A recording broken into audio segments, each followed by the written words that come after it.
ഞാൻ ആദ്യം UK, Canada അങ്ങനത്തെ സ്ഥലങ്ങളാണ് കൂടുതലായിട്ട് നോക്കിയിരുന്നത്. പക്ഷേ അവിടുത്തെ ഇപ്പോൾ സിറ്റുവേഷനും കാര്യങ്ങളൊക്കെ അറിഞ്ഞിട്ട് നേരെ ഇപ്പോൾ യൂട്യൂബ് വീഡിയോസൊക്കെ റെഫർ ചെയ്തിട്ട് കുറേ കാര്യങ്ങളൊക്കെ നോക്കിയിട്ടാണ് നമ്മൾ ജപ്പാനിലോട്ട് മാറിയത്.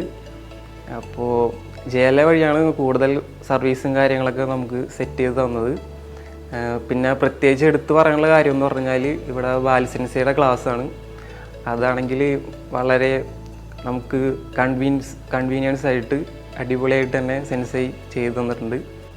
ഞാൻ ആദ്യം വിചാരിച്ചിരുന്നത് ലാംഗ്വേജ് ക്ലാസ്സൊക്കെ കൂടുതലും ഇംഗ്ലീഷിലായിരിക്കും, കുറച്ച് ടഫായിരിക്കും നമുക്ക് മൈൻഡിലേക്ക് എടുക്കാമെന്നാണ്. പക്ഷേ ഇവിടെ ഫുള്ള് നമ്മൾ മലയാളത്തിൽ ഡീറ്റെയിൽ ആയിട്ട് തന്നെ ബാൽസെൻസൈ വൃത്തിയായിട്ട് കാര്യങ്ങളൊക്കെ പറഞ്ഞു തന്ന് പെട്ടെന്ന് മനസ്സിലാക്കി എടുക്കാൻ പറ്റി. പിന്നെ വേറൊരു കാര്യം എന്ന് പറഞ്ഞു കഴിഞ്ഞാൽ ജപ്പാനിലെ പേപ്പറും കാര്യങ്ങളൊക്കെ ഭയങ്കര ടഫാണെന്നാണ് ഞങ്ങൾ അന്വേഷിച്ചപ്പോൾ കൂടുതൽ അറിഞ്ഞത്. പക്ഷേ JLAയുടെ കൂടുതൽ സപ്പോർട്ട് കാരണം ഞങ്ങൾക്ക് അത്ര ടഫായിട്ട് തോന്നിയിട്ടില്ല. മൊത്തം കാര്യങ്ങളും പക്കാ ക്ലിയർ ആയിരുന്നു.